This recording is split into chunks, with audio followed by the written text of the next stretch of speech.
हम्म। देखो, फोन भी आने लगा तुम लोग का। देखो, इनडायरेक्ट टैक्स उस टैक्स को बोलते हैं ना। दो तरीके के टैक्सेज होते हैं, एक डायरेक्ट होता है और एक इनडायरेक्ट होता है।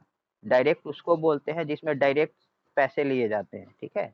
जैसे मान लो मुझे, मेरा इनकम 10 रुपए है, तो सरकार दो तरीके से टैक्स लेती है। एक तो बोलती है कि डायरेक्ट मुझे डायरेक्ट टैक्स दो। डायरेक्ट टैक्स में क्या बोलेगी कि 10 रुपए होगा तो उसमें से बोलेगी कि 2 रुपए मुझे दे दो, ठीक है। तो मेरे पास अब कितना बचा?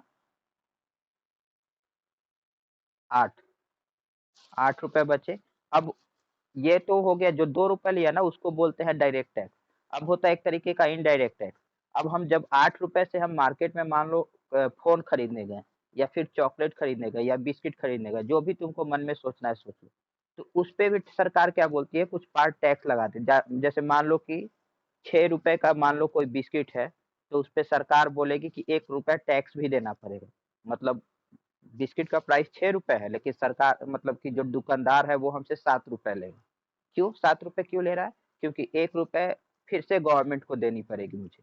तो ये जो टैक्स है ना, इसको बोलते हैं इनडायरेक्ट टैक्स। क्यों? क्योंकि गवर्नमेंट जो है हमसे डायरेक्ट नहीं मांगती है, बस इनडायरेक्टली मांगती है। ठीक है, कि आप बिस्किट खरीद रहे हैं इसलिए मुझे टैक्स दीजिए। ठीक है, तो ये सब को क्या बोलते हैं, इनडायरेक्ट टैक्स। तो डायरेक्ट, पहले फ्रांस में भी पहले तो राजा डायरेक्ट टैक्स लेता ही था, उसके अलावा भी इनडायरेक्ट टैक्स भी लेता था। तो देखो लास्ट वाला लाइन सब पढ़ो। The burden of financing activities of the state through taxes was borne by the third state only. तो इसका पढ़ने का मतलब ये हुआ कि जो बर्डन था, जो बोझ था टैक्सेस का, मतलब जो खर्च, एक्सपेंडिचर जो बढ़ रहा था, बताए थे ना कैसे एक्सपेंडिचर बढ़ रहा था फ्रांस में। भूले तो नहीं ना सब? हाँ, तो वो जो एक्सपेंडिचर बढ़ रहा था, तो वो खर्च आएगा कहाँ से, पैसे कहाँ से आएँगे? तो वो ये थर्ड स्टेट के लोगों से डिमांड किया जा रहा था कि आप मुझे पैसे दो, ठीक है? और सिर्फ़ थर्ड ही स्टेट को पैसे पे करने होते थे। याद है ना, फर्स्ट और सेकंड वाले स्टेट को छूट मिली हुई थी? हाँ, तो ये प्रॉब्लम थी, तो इन यही सब हो रहा था। हाँ,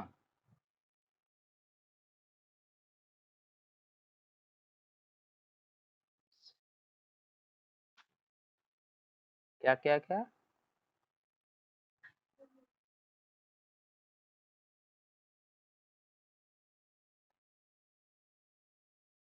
कौन बोला ये?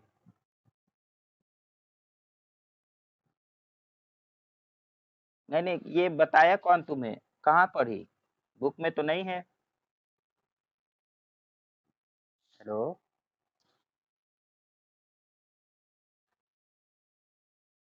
बताओ, क्या बता रही थी? अरे! अरे! मोनोपोली? हाँ, क्या बोल रही थी अब बोलो?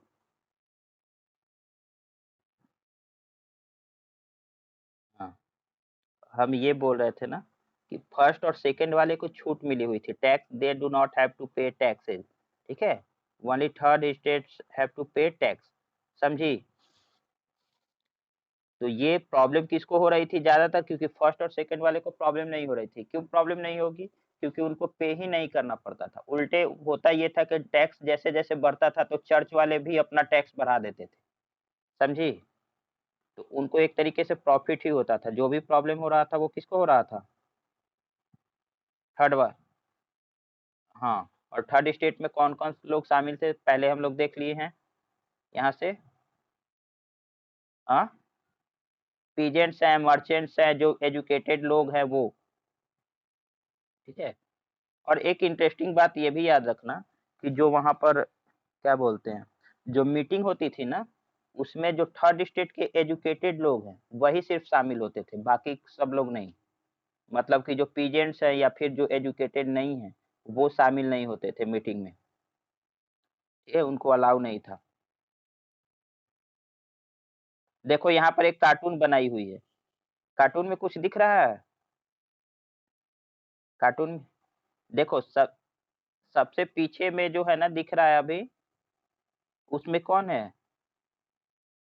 किंग है, किंग है, ठीक है। और उसके बाद उसमें जो नोबल्स क्लास है, जो रिचर सेक्शन है, वो सोसाइटी है। और देखो एक बेचारा, ये देखो, ये बेचारा जो इधर देख रही है सबसे नीचे है।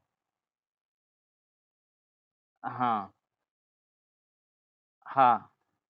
तो देखो ये लोग, ये पीजेंट्स है, तो देखो बेसिकली इस कार्टून से दिखाना ये चाह रहा है ना कि जो पीजेंट्स है ना, वो तीनों का भार उठाए हुए है। मतलब किंग का भी, नोबल्स का भी और कलर्जी का भी। समझी? हाँ, मतलब देखो दिखाने का कोशिश कर रहा है कि ये इतना ज़्यादा इस पे बोझ है, बर्डन है कि ये बेचारा देखो कैसी हालत हो गई है इसकी। और प्लस में ये देखो, पैर में इसके क्या है? क्या है पैर में? जंजीर। तो मतलब ये दिखाने की कोशिश कर रहा है ना कि अब ये इससे आज़ाद नहीं हो सकता, मीन्स ये जो टैक्स सिस्टम है उससे आज़ाद नहीं हो पा रहा है बेचारा। इसको बाँध के रख लिया गया है, और बाँध कौन रहा है? स्टेट। स्टेट मतलब किंग। तो वही है। This cartoon from the era of the French revolution depicts the third state as a person in chains. मतलब ये थर्ड स्टेट में जो चेन्स में है वो थर्ड स्टेट के लोग हैं। Who support the clergy and nobility on his back, जो कि अपने बैक पे क्लर्जी और बाकी लोगों को बैठाया है। अब देखो, अब जो नेक्स्ट टॉपिक आज हम लोग को पढ़नी थी वो थी the struggle of the survival. ठीक, मतलब कि सर्वाइवल मतलब तो सबको पता होगा। सर्वाइव करने के लिए क्या क्या इन लोगों को स्ट्रगल करना पड़ रहा था वो देखना है। देखो, by 1789 the population of France had reach 28 million from 23 million in 1715। 1715 में फ्रांस की पॉपुलेशन कितनी थी? 23 मिलियन। लेकिन 1789 तक आते आते कितनी मिलियन हो गई? 28 मिलियन। मतलब पॉपुलेशन क्या हो गया? इंक्रीज ये हुआ या डिक्रीज हुआ? इंक्रीज हुआ। तो इंक्रीज होगा पॉपुलेशन तो खर्च भी बढ़ेंगे, एक्सपेंडिचर भी बढ़ेगी, है ना? हाँ, तो इसका पहला तो हो गया कि सर पॉपुलेशन बढ़ रहा था तो लोगों को डिमांड बढ़ेंगे तो खर्च ज़्यादा बढ़ेगी। तो वही देखो, this led to rapid increase in demand for food grains. Population बढ़ रहा है तो फूड ग्रेन्स का डिमांड भी बढ़ रहा है। Production could not keep peace with the growing demand. और जितना तेजी से पॉपुलेशन बढ़ रहा था ना, उतना तेजी से जो प्रोडक्शन है वो नहीं बढ़ रही थी। समझ रहे हैं ये चीज़ों को? मतलब मान लो पॉपुलेशन आज 10 है, और आज 10 किलो क्रॉप्स हो रहे हैं, और मान लो कल पॉपुलेशन 15 हो गया, तो जो फूड ग्रे हेलो, जब ज़रूरत हो ना तभी माइक ऑन करो।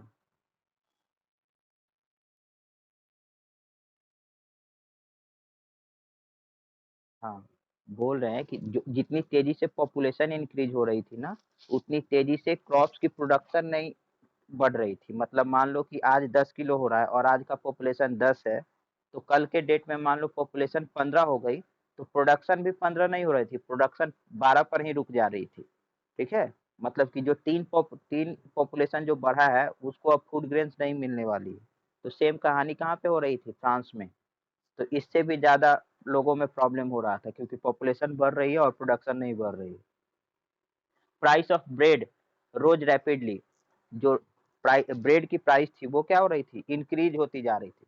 क्योंकि सिंपल सा, हम क्लास में होंगे कभी तो बताए होंगे कि किसी चीज़ की अगर जो डिमांड बढ़ेगी और सप्लाई कम रहेगी तो प्राइस क्या हो जाएगी?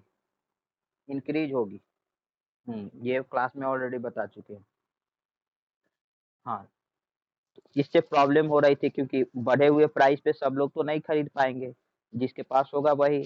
और पैसे किसके पास थे? नोबल क्लास के पास, कलर्जी क्लास के पास, किंग के पास। पीजेंट्स लोग तो अफोर्ड ही नहीं कर पा रहे थे। तो समझो कि पीजेंट्स प्रोडक्शन कर रहा है लेकिन उसको खुद ही खाने को नहीं मिल रहा है। मतलब एक किसान अपने खेत में मान लो राइस तो प्रोड्यूस कर रहा है बट उसको खुद को खाने के लिए नहीं है। तो ये प्रॉब्लम हो रही थी उसको। Majority of population who work as labourers had fixed wages. The wage could not keep peace with rise in prices. Majority of population क्या कर रहा था कि एक फिक्स वेज पे, वेज बताए थे ना कि रोज का जो वेज हो, पैसे मिलते हैं रोज के काम करने के, वो फिक्स था, वेज फिक्स था। बट वो जो वेज मिल रहा था वो उनको उतना नहीं पे हो पा रहा था जितना उनको चाहिए था एक दिन के सर्वाइवल के लिए। तो ये भी मान लो कि तुमको आज आज के खाने की ज़रूरत है 15 रुपए की, लेकिन तुम्हें वेज जो मिल रही है वो 10 ही मिल रही है। तो तुम काम तो कर रही हो, पैसे भी मिल रहा है, बट उतना तुमको पैसे नहीं मिल रहे पा रहे हैं जितना तुमको खाने के लिए चाहिए। तो ये भी उनको प्रॉब्लम हो रही थी। The gap between the rich and the poor widened. और ये जो रिच क्लास है और जो पुअर क्लास है उसके बीच का जो गैप था वो बढ़ना शुरू हो गया। During the drought and hail the situation would worsen as the harvest would reduce. और बाद में क्या हुआ, फ्रांस में क्या बोलते हैं उसको, सूखा भी आ गया। ठीक है, सूखा आ गया, अकाल आ गया, उसके कारण सिचुएशन और ज्यादा खराब हो गई। तो ये इतनी सारी प्रॉब्लम होने लगी किसको, जो थर्ड स्टेट थे उनको। This led to subsistence crisis, an extreme situation where the basic means of livelihood are endangered। और ये क्या था, ये एक तरीके का सब्सिस्टेंस क्राइसिस था, मतलब कि आपको जीने के लिए जितना चीज चाहिए, मिनिमम चीज चाहिए, वो भी पूरी नहीं हो पा रही थी। तो इसी को क्या बोलते हैं, the subsistence crisis is an extreme situation where the basic means of livelihood are endangered. मतलब बेसिक लाइवलीहुड भी नहीं लिया जा पा रहा था। क्या, सब्सिस्टेंस मतलब, सब्सिस्टेंस मतलब होता है ना कि मिनिमम, मतलब जहाँ पे तुम सरवाइव कर सको। जैसे कि फॉर एग्जांपल तुम्हारा मान लो कि दिन का रिक्वायरमेंट 3 टाइम भोजन का होगा, मतलब खाने का होगा, तो वो तुम्हारा मिनिमम है। ठीक है, मतलब सर्वाइवल के लिए तुम्हें 3 टाइम चाहिए ही चाहिए। अगर जो वो तुम्हें नहीं मिलेगा तो वो नहीं हो पाएगा। ठीक है, तो ये होता है, मतलब बहुत कम। तो ये सारी चीजें होती हैं। अब आते हैं middle class of the third state. तो ये तो हम सिचुएशन पढ़ रहे थे कि किसको क्या हो रहा था, मतलब लोगों को प्रॉब्लम कैसे हो रही थी। अब एक खास वर्ग था, खास क्लास था, वो, वो उसको क्या बोलते हैं, मिडिल क्लास। मिडिल क्लास ना, कहीं किसी भी देश में मिडिल क्लास जो होती है ना, उसकी पॉपुलेशन बाकी जितने भी क्लास हैं सबसे ज्यादा होती है। तो ये मिडिल क्लास, सबसे पहले तो हम बता दें कि ये थर्ड स्टेट में आते थे। थर्ड स्टेट में बाकी सब middle class, businessman, peasants, educated सारे लोग आते थे मिडिल थर्ड स्टेट में। बट उसमें से जो मिडिल क्लास था, तो थर्ड स्टेट में भी सबसे ज्यादा पॉपुलेशन मिडिल क्लास का था। तो इसीलिए हम लोग इसमें मिडिल क्लास के बारे में पढ़ रहे हैं। तो देखो, the 18th century witnessed the emergence of social group termed as middle class. This group stirred the revolt against the increasing taxes and system of privileges। क्या बोल रहा है कि 18वीं शताब्दी में, 18th सेंचुरी में बहुत महत्वपूर्ण घटना हुई, बहुत महत्वपूर्ण चेंजेज हुआ। वो चेंजेज ये था कि पूरी दुनिया में इंडस्ट्रियलाइजेशन बहुत काफ़ी तेज़ी से बढ़नी शुरू हो गई। इंडस्ट्रियलाइजेशन मतलब उद्योग, उद्योगीकरण।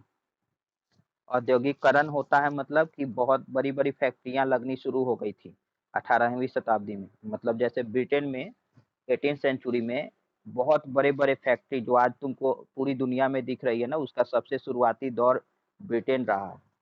ठीक है, और वहाँ पे काफ़ी तेज़ी से इंडस्ट्रियलाइजेशन शुरू हुई। तो ये इंडस्ट्रियलाइजेशन जैसे शुरू हुई ना, तो उसमें सबसे महत्वपूर्ण एक इम्पोर्टेंट क्लास, न्यू क्लास बनना शुरू हो गया, मतलब नया क्लास। और उस वो जो क्लास था वो था मिडिल क्लास। ठीक है, मिडिल क्लास को तुम वर्किंग क्लास भी बोल सकती है। मिडिल क्लास में प्रॉब्लम है किसी को? हाँ,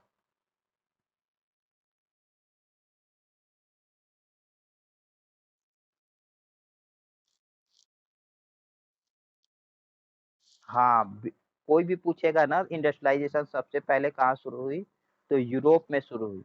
इसीलिए तो यूरोप, ब्रिटेन जो है वो अमेरिका पे भी राज किया है, तुमको पता है ना, अमेरिका पे भी रूल किया है ब्रिटेन। तुम कल के क्लास में रहती तो तुमको कल ही यही पढ़ा रहे थे हम कि फ्रांस कैसे बुरी हालत में गया, इतना ज्यादा कैसे सिचुएशन बिगड़ गया। हाँ बोलो दीप्ति, क्या क्या नाम था, दीपिका? बताओ। अरे बोलो। ऐसे ऐसे मत बोलो, कल से भेजेगी नहीं लिंक। चलो, अब आते हैं टॉपिक पे। क्या पढ़ रहे थे हम लोग? हाँ, तो ये जो मिडिल क्लास था, न्यू सेक्शन था जो सोसाइटी में अपना दिखा रहा था कि हम भी हैं क्लास में, एक मेरा भी है पॉपुलेशन इसमें। This group stead the revolt, और यही ग्रुप ना बहुत ज़्यादा चिंतित था, मतलब टेंशन में था टैक्स इंक्रीज होने के कारण। क्यों? क्योंकि ये जो मिडिल क्लास लोग थे ना, ये बेसिकली काम करते थे, और वो जो काम से उनको पैसे मिलते थे बेसिकली ये इसी पे डिपेंड थे। जैसे मान लो मिडिल क्लास क्या करता है, मिडिल क्लास पीपल किसी इंडस्ट्री में काम करता है, वो रोज काम करता है, उसको मंथली जो सैलरी मिलती है, मान लो 10 रुपए मिलेगी, तो बेचारे को 10 ही में मैनेज करना हो। ठीक है, बाकी उसका कोई सोर्स नहीं है, बाकी जगह से वो उसको पैसे नहीं मिलेंगे। उसका सिर्फ यही है कि इंडस्ट्री में काम करेगा और उसको फिक्स रुपए मिलेंगे, और उसी फिक्स रुपए से उसे सारी चीजें लानी होंगी। लेकिन अब दिक्कत ये हो रही थी कि इंडस्ट्री में काम करने से पैसे तो नहीं बढ़ रहे थे, बट जो बाकी सारी चीजें हैं, मतलब कि जैसे खाने का सामान हो गया, ब्रेड हो गया, उसके दाम बढ़े जा रहे थे। तो मान लो मेरा सैलरी जो है वो 10 ही रुपए है, और ब्रेड का दाम पहले 2 था, अब 3 हो गया, फिर 5 हो गया, और सैलरी 10 का 10 ही है। तो सबसे ज़्यादा प्रॉब्लम इसी इन्हीं को हो रही थी। तो इनके तो ये सबसे ज़्यादा आवाज़ यही उठा रहे थे कि हम इंक्रीज जो टैक्सेज इंक्रीज हो रही हैं, उसे हम बर्दाश्त नहीं करेंगे। ठीक है? और इनको एक चीज़ से और प्रॉब्लम थी कि ये जो प्रिविलेज मिल रहा है, प्रिविलेज मतलब प्रिविलेज का हिंदी देख लेना सब, फिलहाल अभी ये मतलब समझ लो कि प्रिविलेज उसको बोलते हैं ना जिसको पहले से जन्म के आधार पे कुछ छूट मिली हुई होती है। जैसे कि नोबल्स क्लास को जन्म के आधार पे छूट मिली हुई थी, मीन्स कि जो रिच सेक्शन में जन्म लेगा उसको कभी टैक्स पे नहीं करना होगा। मान लो जो पोप का बेटा होगा उसे कभी टैक्स नहीं देना होगा। तो ये इसी बेस पे ये मतलब इनको इससे भी प्रॉब्लम थी। क्या?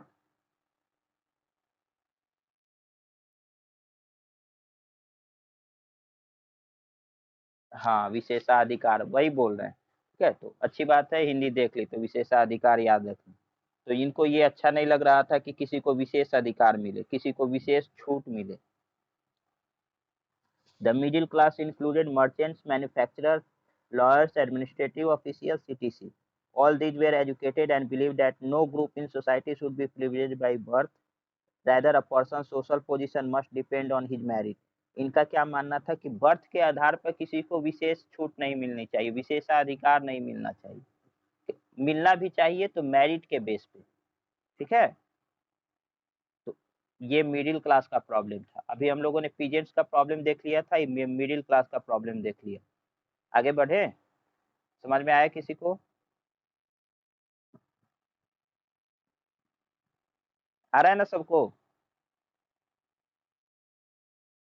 हाँ, तो अब हम लोगों ने देखा कि जो फ्रांस में घटनाएं हुई थी, वो लोग ऐसा नहीं कि एक दिन में डिसीजन बनाए होंगे कि राजा का किला तोड़ देना है।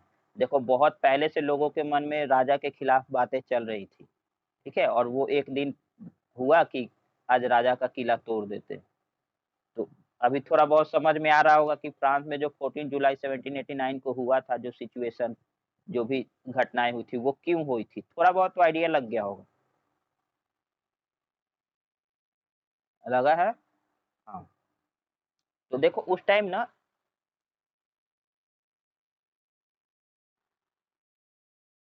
नहीं पता। अरे कुछ नहीं था अभी तक का, जो देखो हम लोग क्या क्या पढ़े। पहले तो हम लोगों ने पढ़ा, एक कहानी पढ़ी थी हम लोगों ने कि 14 जुलाई 1789 को क्या हुआ फ्रांस में। तो फ्रांस में बहुत सारे लोग सड़क पे आ गए, राजा के खिलाफ विद्रोह शुरू कर दिया उन्होंने, राजा किला तोड़ा। पहली चीज है ये पढ़े। उसके बाद हम लोग के पास क्वेश्चन आया कि सर आखिर क्यों ऐसी ऐसी घटनाएं क्यों हुई। तो हमने उसके उसको जानने के लिए पहले फ्रांस की सोसाइटी को जाना। तो फिर हमें पता चला कि सोसाइटी 3 पार्ट में डिवाइडेड थी, first state, second state, third state. उसके बाद ये भी कि चलिए सर, सोसाइटी डिवाइड थी तो क्या मतलब है? कुछ मतलब नहीं है, डिवाइड है तो है। लेकिन दिक्कत ये थी कि अब हम लोगों ने उसके बाद ये देखा कि नहीं, सिर्फ सोसाइटी डिवाइडेड ही नहीं थी, बहुत लोग को ऐसे था कि छूट मिल रहा था और बाकी लोग को छूट नहीं मिल रहा था। बहुत लोग को भोजन मिल रहा था, बहुत लोग को नहीं मिल रहा था। तो ये चीजें थी। तो अभी तक हम लोगों ने बस इतना देखा है। तीसरा हम लोगों ने देखा कि मिडिल क्लास सोसाइटी कैसे आई, 18th सेंचुरी में आई, उससे पहले मिडिल क्लास का कोई कंसेप्ट नहीं था, ठीक है। तो अब हम लोग देखेंगे मिडिल क्लास में, तुमको हमने बताया कि लॉयर भी थे, एजुकेटेड क्लास भी थे मिडिल क्लास वाले सेक्शन में। तो अब उसमें से जो एजुकेटेड क्लास थे, तो उसमें से कुछ फिलोसफर हो गए, फिलोसफर, ठीक है। तो ये फिलोसफर अलग अलग, क्या, फिलोसफर उसको बोलते हैं ना जो बड़े पढ़े लिखे लोग होते हैं ना, वो अपने अपने विचार रखते हैं, ठीक है। अपने अपने विचार मतलब कि हमारा क्या मानना है, ठीक है। तो हिंदी देख लेना एग्जैक्ट, अब हिंदी एग्जैक्ट अभी याद नहीं आ रहा, बट एग्जैक्ट हिंदी, लेकिन वो जो फिलोसफर होते हैं, बस इतना समझो कि जो फिलोसफर होते हैं उनके पास काफी ज्यादा नॉलेज होती है, और वो अपनी अपनी थ्योरी देते रहते हैं, अपने अपने विचार देते रहते हैं, ठीक है। तो ये हर जगह टॉपिक, हर जगह तुमको फिलोसफर लोग मिल जाएंगे। फिलोसफर मतलब कि कोई बायोलॉजी का फिलोसफर होगा, कोई सोशल साइंस का फिलोसफर होगा, कोई साइंस का फिलोसफर होगा, ये सारी चीजें। मतलब फिलोसफर मतलब एक तरीके से समझ लो बहुत ज्यादा जिसके पास उस सब्जेक्ट का नॉलेज है।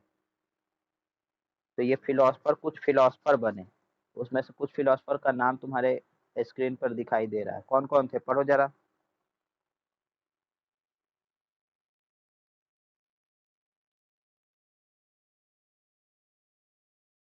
हाँ, लॉके, लॉके साहब थे, लॉके उनको बोलते हैं। फिर रूसो साहब थे, उसके बाद मॉन्टेस्क्यू थे। अब बंद कर दो, माइक बंद कर दो, अब सुनो। ये लॉके साहब थे ना, लॉके और रूसो को काफी ज्यादा ये थी इम्पोर्टेंस दी गई उस टाइम में, ये काफी ज्यादा पॉपुलर हुए। तो देखो लॉके का क्या थ्योरी था, इनका क्या विचार था, इनका क्या मानना था, that two treaties of government, इनका मानना था ना, ये जो टू ट्रीटीज ऑफ गवर्नमेंट है, मतलब कि इनका मानना था कि जो गवर्नमेंट है वो ऐसा नहीं है कि भगवान ने आया और राजा बना के चले गए, कि हाँ भगवान कभी धरती पर आए थे और उन्हें इन्होंने एक राजा बना दिया और चले गए, ऐसा नहीं है, ठीक है। ये क्या देखो, ये बेसिकली ये है कि राजा और जनता के बीच में कभी ऐसा हुआ होगा कि संधि हुई होगी। संधि बताए थे क्लास में तुम लोगों को, याद है ना।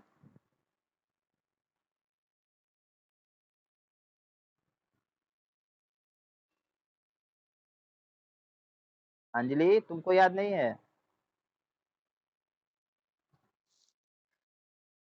अंजलि, दीपिका, चली गई क्या दीपिका।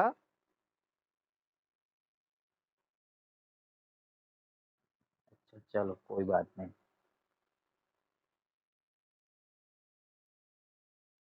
चाहे गुस्सा हो गई लगता है, हम लोग गुस्सा दिला दी उसको, चलो कोई बात नहीं। तो देखो ये जो संधि होती है ना, ये दो लोगों के बीच में सहमति पत्र होता है। जैसे कि मान लो तुम्हारी किसी से लड़ाई हो गई है, मान लो तुम जैसे शिवानी और अंजलि में लड़ाई हो गई, ठीक है। तो उसमें से कोई भी तुम लोग अगर, जो मान लो लड़ाई होने के बाद तुम लोग ये सोचती है कि लड़ाई करने से कोई फायदा नहीं है, तो उसमें एक तुम लोग आपस में बैठ के बातचीत कर ली, ठीक है। और उस संधि में होता है ना, जैसे मान लो तुमने अंजलि का, शिवानी ने अंजलि का पेन तोड़ दिया, ठीक है, और अंजलि ने उसका किताब फाड़ दिया, तो तुम लोग बैठ के अपना बातचीत कर लोगे कि देखो अगली बार से एक तो पैसे दे दो मुझे, मैंने तुम्हारा पेन तोड़ा तो तुम पेन का पैसा दे दो, मैंने किताब फाड़ा तो किताब का पैसा दे दो। पहली संधि, संधि में पहला पॉइंट ये लिख ली तुम। दूसरा पॉइंट ये लिखी कि अगली बार से जब लड़ाई होगी ना, तो हम लोग आपस में ये एक दूसरे का जो नुकसान कर रहा है ये नहीं करेंगे। हम लोग को कोई प्रॉब्लम होगी तो हम खुद पहले बातचीत करेंगे, अगर जो और भी ज्यादा प्रॉब्लम होगी तो हम टीचर से बात कर लेंगे। तो ये दो पॉइंट तुमने बनाया और दोनों ने नीचे साइन कर दिया, अपना अपना नाम लिख दिया, और उसी को तुम लोग क्या बोल रहे हैं कि इसी को अब हम लोग इसी पे काम करेंगे, मतलब कि आगे से अब हमारी कभी लड़ाई नहीं होगी। ये जो पत्र है ना, सहमति पत्र दोनों के बीच में, इसी को बोलते हैं संधि हुई है तुम लोगों की। किस बात की संधि, कि हम लोग लड़ाई नहीं करेंगे। तो सेम वही कहानी कहाँ पे हो रही थी, तो जॉन लॉके साहब थे, उनका मानना था कि जो गवर्नमेंट, जो राजा है और जो जनता है, इन दोनों के बीच में संधि हुई है। मतलब संधि का इंग्लिश होता है ट्रीटीज, मतलब ट्रीटी साइन हुई है किस चीज के लिए, कि राजा ने बोला है कि हम तुम्हारी सुरक्षा करेंगे, किसकी सुरक्षा? प्रजा की। और प्रजा ने ये बोला है कि हम आपको टैक्स पे देंगे, मतलब टैक्स पैसे देंगे ताकि आप हमारी सुरक्षा कर सकें, आप राजा बनिए। ठीक है, तो इन दोनों के बीच में एक सहमति पत्र साइन हुई, इसलिए राजा भी उतना ही महत्वपूर्ण है जितना महत्वपूर्ण प्रजा है, मतलब कि जनता है, पब्लिक है। तो इसमें से ऐसा नहीं है कि राजा सुपीरियर है या पब्लिक सुपीरियर है ना, दोनों अपने अपने जगह पे सुपीरियर है। और अगर जो किसी एक दूसरे को, मतलब राजा को पसंद नहीं है जनता, तो वो संधि कभी भी तोड़ी जा सकती है। ठीक है, तो ये पहला उनका था कॉन्सेप्ट। पहले ये बताओ, ये कॉन्सेप्ट समझ में आया कि नहीं किसी को? हाँ, बाकी तुम लोग को? हाँ, मतलब कि एक तरीके से ये दोनों को बोल रहा है ना कि राजा को, जैसे तुम अभी सोच रही होगी कि राजा सुपीरियर है, तो जॉन लॉके की नजर में राजा सुपीरियर नहीं था। राजा को बनाया, राजा कौन था? पब्लिक ने, जनता ने बनाया था। ठीक है, प्रजा ने बनाया था कि आप, किसी प्रजा में से किसी एक आदमी को बोल दिया गया कि आप राजा बनिए, आप हमारी सुरक्षा करेंगे, और आप सुरक्षा करेंगे इसके बदले में हम आपको पैसे देंगे।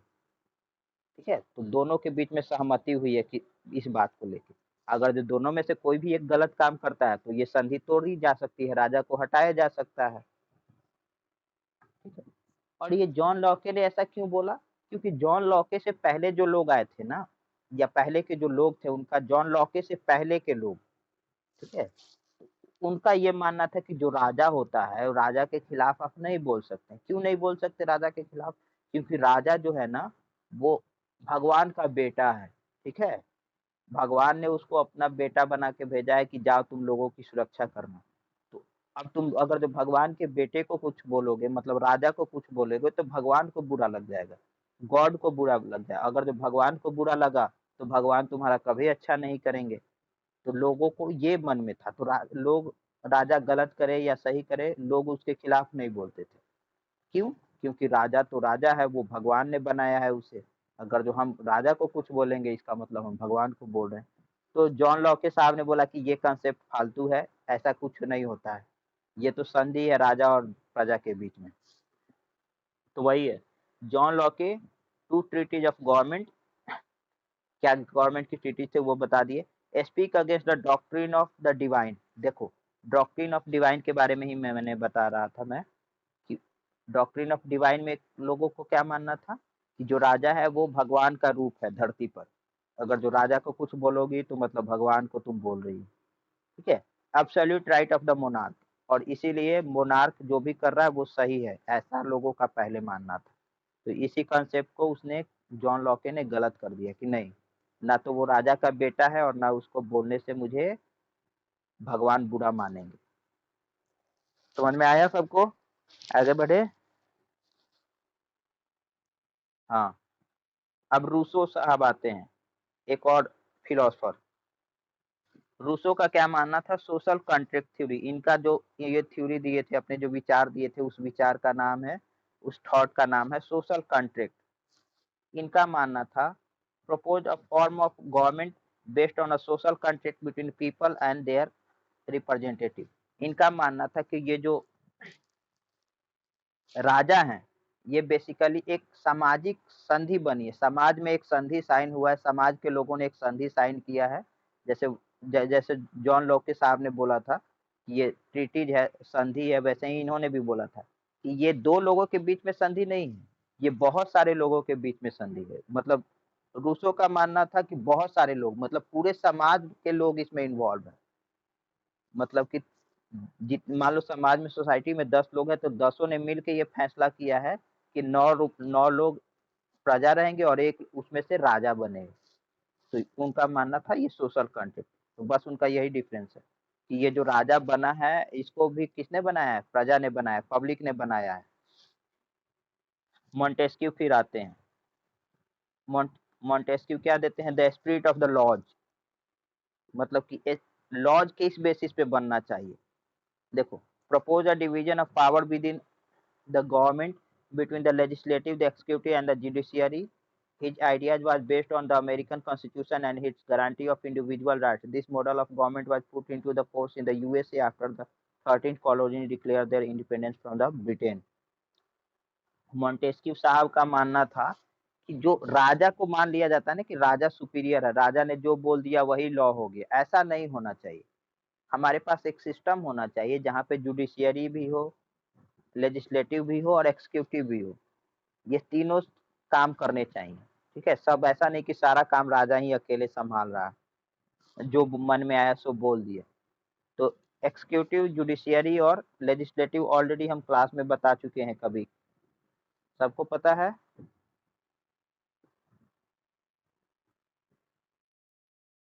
नो सर, वाह! देखो, थोड़ा-थोड़ा समझ लो।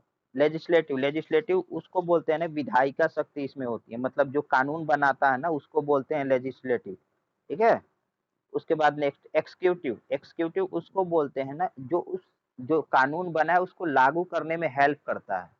जैसे विधायक लोग हैं, जैसे सांसद लोग हैं, ये कानून बनाते हैं, लेकिन कानून बनाने के बाद जो पुलिस है, जो तुम्हारे बाकी सारे ऑफिसर हैं, तो वो उस कानून को हेल्प करते हैं लागू करवाने में। उसके बाद जो थर्ड आता है जुडिशियरी, जुडिशियरी का काम होता है न्यायपालिका, मतलब न्याय दिलाना, जुडिशियरी का काम है न्याय दिलाना। मान लो किसी 2 आदमी के बीच में अनबन हो जाती है या किसी चीज़ को टेंशन हो जाती है, तो उसमें न्याय कौन देखेगा? जुडिशियरी। तो ये तीनों का काम है, तो वो यही बोल रहे थे कि ये जो राजा हैं, इनका काम क्या होना चाहिए? डिवाइडेड होना चाहिए। ऐसा नहीं कि सारा काम राजा कर रहा है। तो ये किसकी थॉट थी? मॉन्टेस्क्यू की। और मॉन्टेस्क्यू की ये भी मानना था कि सारे लोग को कुछ अधिकार देने चाहिए, मतलब कुछ राइट्स मिलने चाहिए, सारे इंडिविजुअल को। राइट्स बताए थे अधिकार, जैसे कि फंडामेंटल क्लास में बताए होंगे कभी फंडामेंटल राइट्स। इंडियन गवर्नमेंट ने हम लोगों को क्या दिया है? 6 फंडामेंटल राइट्स दिए हैं, पता है ना सबको? हाँ, तो वैसे ही मॉन्टेस्क्यू का वही मानना था कि हाँ, हर इंडिविजुअल का अपना कुछ अधिकार होना चाहिए, ठीक है? तो उनका ये थॉट प्रोसेस था। The idea of this philosopher were discussed and the spread among people through books and newspaper. और ये जो अलग-अलग विचारक थे, जो फिलोसोफर थे ना, इनका आइडिया काफ़ी ज़्यादा तेज़ी से बढ़ा। कहाँ पे?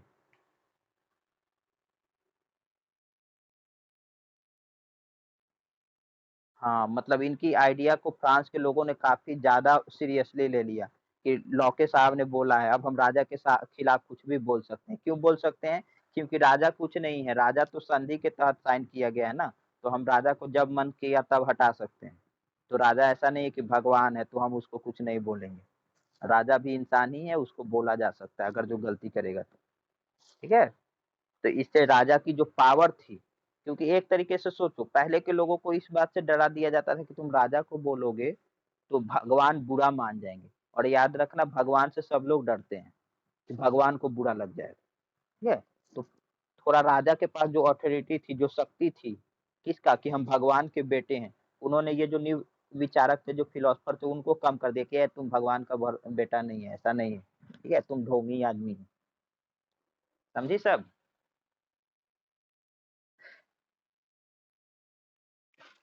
हाँ।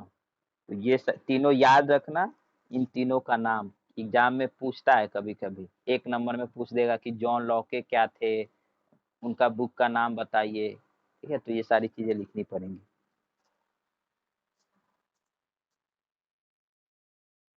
तुम्हारे बुक से पढ़ा रहे हैं, ठीक है? तो अभी हम लोग क्या पढ़ रहे थे? देखो, दे, देखो, पहला तो टॉपिक 1.1 तुम्हारे बुक में है, the struggle of survivor, survive पढ़ लिया हमने। उसके बाद दूसरा टॉपिक था सब्सिस्टेंस क्राइसिस, वो भी पढ़ लिया हमने। तीसरा था ग्रोइंग मिडिल क्लास, वो भी पढ़ लिया हमने, ठीक है? अब हम लोग एक बार ना, आज के लिए इतना ही रहने तो ज़्यादा हो जाएगा। हम लोग एक बार अब देखेंगे कि जो outbreak of the revolution, revolution कैसे शुरू हुआ, मतलब चेंजेज कैसे स्टार्ट हो गए। तो चेंजेज जो स्टार्ट होने का मतलब पहला प्रोसेस था, वो यही जो फिलोसफर थे उनके थॉट्स का स्प्रेड होना था। मतलब कि जैसे ये थॉट स्प्रेड हुआ, उसके बाद भी बहुत सारी घटनाएँ हुई। तो पहले तो इतना रखो। तो हम लोगों ने नेक्स्ट क्लास में जब हम आएँगे, तो आउटब्रेक ऑफ द रिवॉल्यूशन देखेंगे, ठीक है? आज के लिए इतना ही रखते हैं, ठीक? पक्का?